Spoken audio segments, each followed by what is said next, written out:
Hi everyone, I wanted to do a little demo just showing me doing the line drawing for the warm-up exercise. I thought it would be useful for you to actually see a demo since this is like the first time that you're actually drawing something in the class so far, since we just did those small exercises before. And so I have a little setup with an easel. You might not have an easel to work with, and that's totally fine.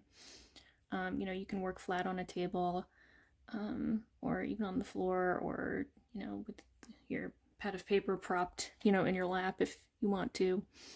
But I'm fancy, I'm the instructor, I have an easel, so that's what I'm doing. And I have my still life set up to my left. You can look at the photo that I have in the document, if you follow along in the project document. It has a photo of this still life setup that I'm working from, so you can kind of look at that as I'm doing the demo. Just using a pencil, got my pad of paper, got my viewfinder. This is going to be really useful here. Of course, the viewfinder, the edges of the viewfinder are the edges of your picture plane or your paper here, because we made sure that the aspect ratio of this matches the dimensions of your paper. And so to start, you want to make sure you're sitting down and you have a good consistent posture, that you're viewing the still life from the same vantage point each time. And just use your viewfinder to assess and decide the scene that you want to draw. So that's your first step, and then once you've decided that, you can start on the line drawing. And when you're starting a line drawing, it's really helpful to really look at the still life scene that you have and establish certain sort of anchor points to just establish the general proportions of what you're drawing, so that you don't make the mistake of drawing an object too large and it winds up, going off the page or something like that.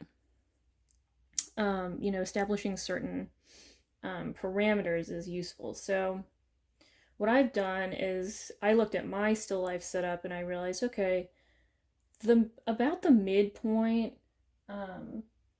of my still life is, in terms of like in the middle of the picture plane, it pretty much aligns with the edge of the leftmost edge of this black box that's in the front. So I just kind of drew that edge to put that in there. And then I looked at, again through my viewfinder, just to see roughly where the edges of the objects or shadows, whichever goes out furthest, the furthest point that's going to go out, right? Because I want to get everything pretty well centered on the page. And so establishing like, okay, the furthest thing that goes out on this side is going to be like that outermost shadow of like the candle. And so this is about where that should stop.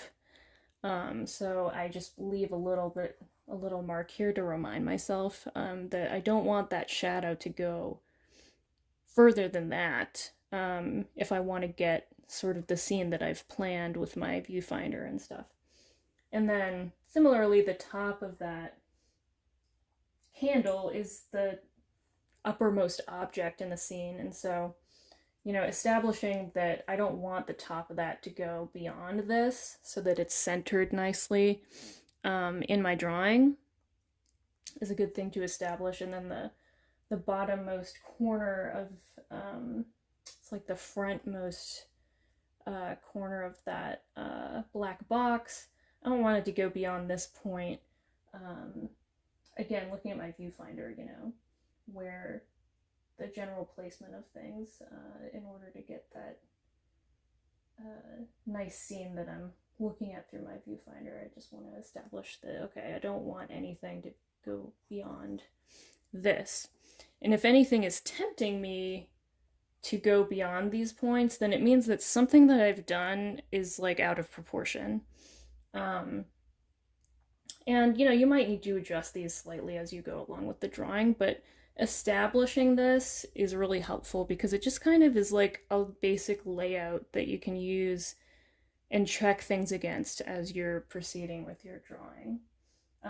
For those of you who've taken drawing one, like this is going to be like a way easier process, but if you've never taken an art class before, I know it's a challenge because you're drawing from observation for the first time. It can be really difficult. But now, how about I will start my actual drawing here, and maybe it's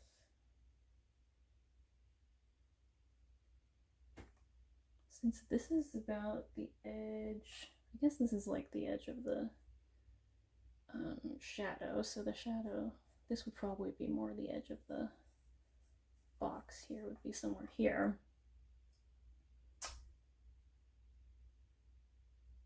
And then this is the leftmost edge of the box. I'm going to look at, okay, about how far in does the frontmost edge of this box come in? And it looks like it's about, I don't know, like a quarter of the way in. So this might be about where that edge is. And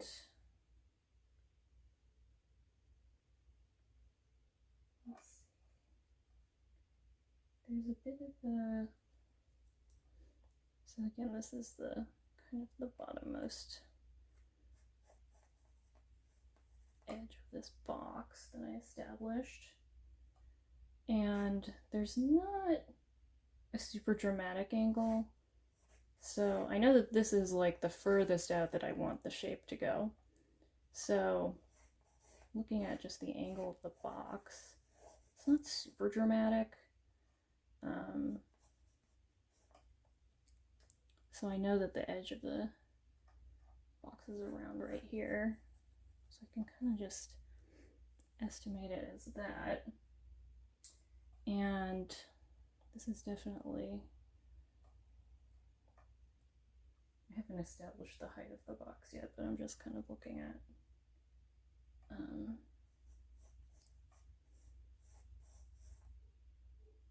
some general angles. I think maybe this is more the angle that I'm looking at. Right, because the angle, or now I'm noticing that actually the, might have to bring this down a little bit.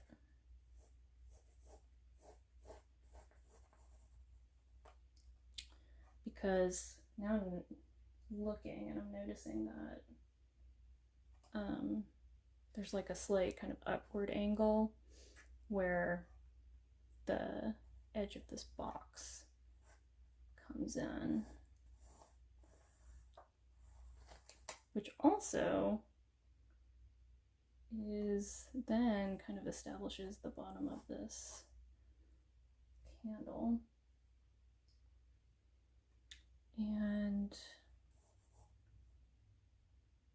kind of gonna roughly estimate that the candle comes out about here on this edge, and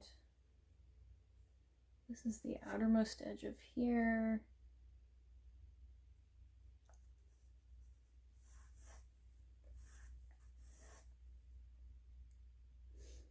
And that edge of the candle is about, proportional. It's really just about looking at things in comparison to each other and where certain points are in comparison to the proportions of your painting surface.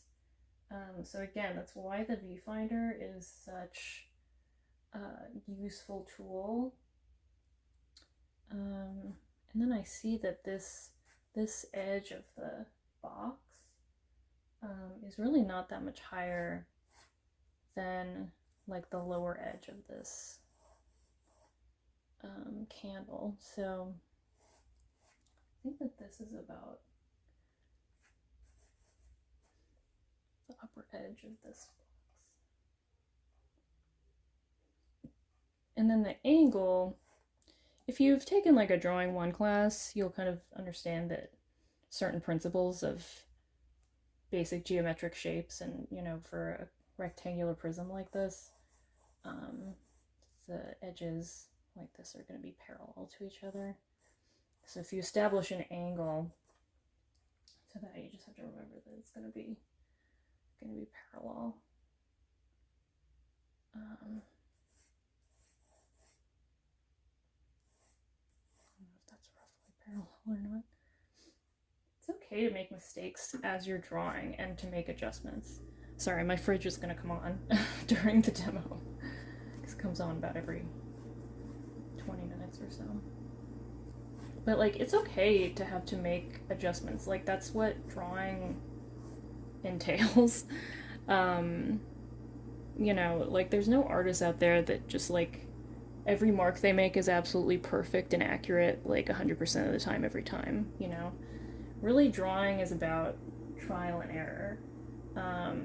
And so now that I've kind of established this this cube, I realized that this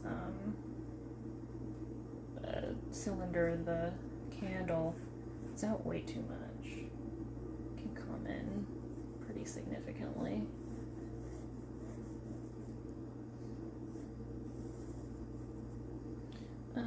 That's a lot closer. You don't even need to use an eraser. Like, you can just make the correct lines, you know, darker than the incorrect ones, and then, you know, you're gonna paint and fill everything in anyway. So I established this is about the top of the candle, so we can kind of roughly make the ellipse here. Ellipses are always so hard. An ellipse is basically like the lid of this candle is a circle if you're looking at it like directly above it, but obviously we're viewing that circular you know, lid at an angle, and so that's what an ellipse is. Ugh, they're always really hard. Like, everybody struggles with ellipses. It's just kind of like a universally like annoying thing to draw. So don't worry if it takes like a couple tries to kind of get it right. And then I noticed that the top of the shadow, it honestly kind of, like, if we were to imagine the shadow like going all the way around, it looks like it would basically be kind of like coming in there and then coming out like this.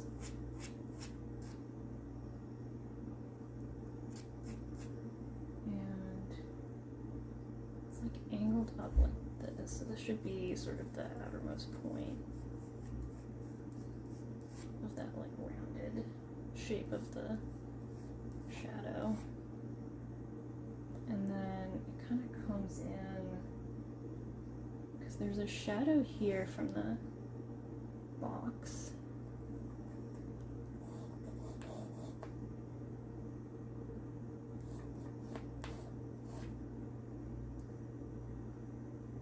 Like slightly, there's like just a slight little like window there that the shadows don't quite meet. So now I can just kind of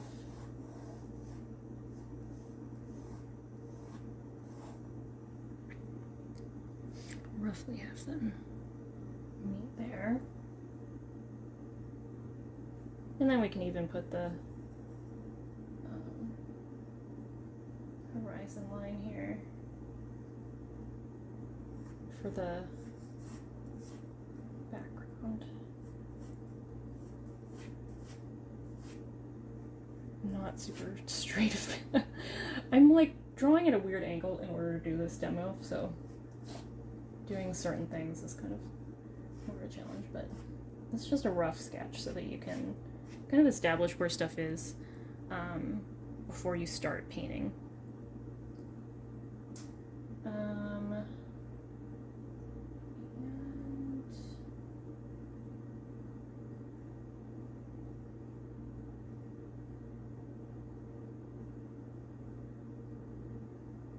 I want to say that that's about right. I think maybe I made the cylinder a little too wide, so I think I'm just going to bring it in slightly. And of course, you know, the ellipse on the top is gonna, the angle is gonna be the same on the, you know, on the bottom. So I'm gonna, I don't know, should I bring that part in? Okay, shouldn't go in more than it has. I think what actually I need to do is just kind of move this edge a little bit, because that side of the box is actually more foreshortened than I drew it. And I think that I have it coming up a little too far even. So I can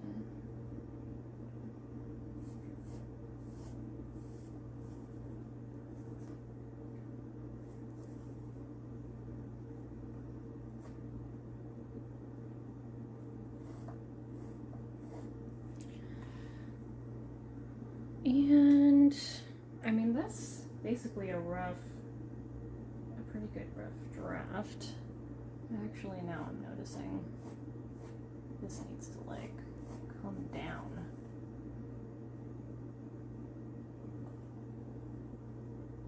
Or well, maybe not.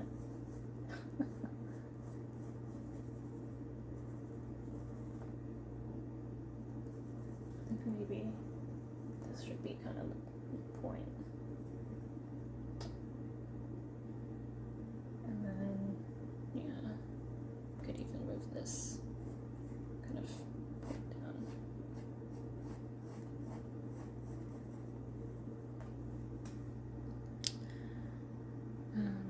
I mean, if you want to, you can erase things, but at least for my artist brain, I understand like what my what my notes are here.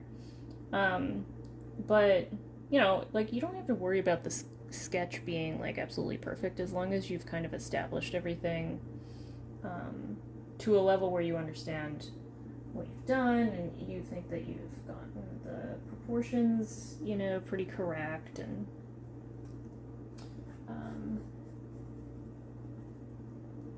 because once you paint, you'll be able to correct some of the stuff that might not be perfectly drawn in your little sketch. But I mean, this is pretty good. You know, this is just a warm-up exercise, so I don't want you to like agonize over this part too much, but you know, in general, you want to get to the point where you've just established the shapes, you know, your objects, and just gotten to a point where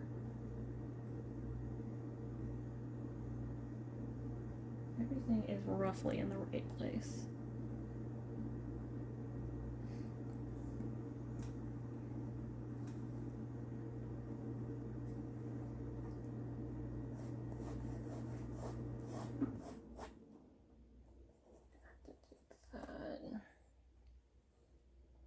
Even I should probably move this edge even more.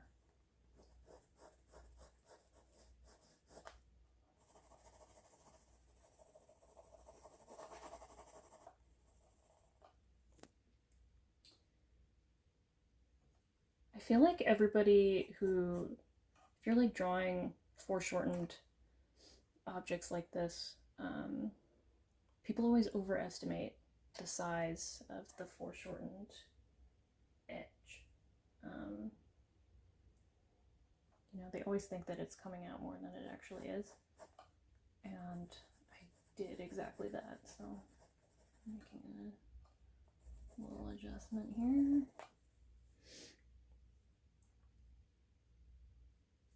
And as a result, I think maybe you just need to bring this edge a little more, since that kind of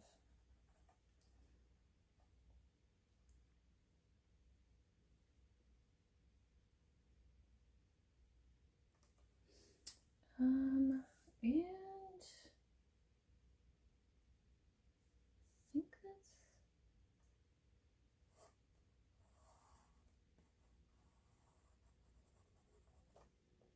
about right. Definitely we can get to the point of doing starting our painting at this point.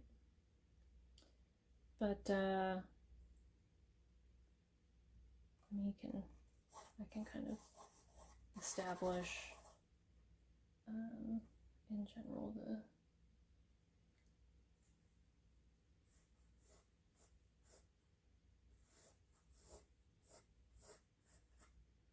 this has to come, let's see, this ellipse is actually, I'm not viewing it quite at the angle that I thought. It comes down a little bit more.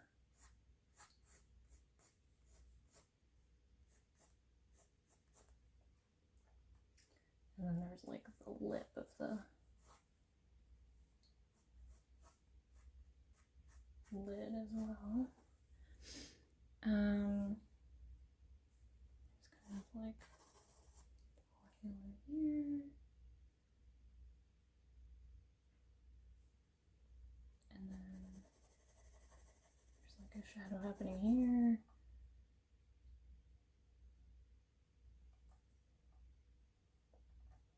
And let me just establish that. But,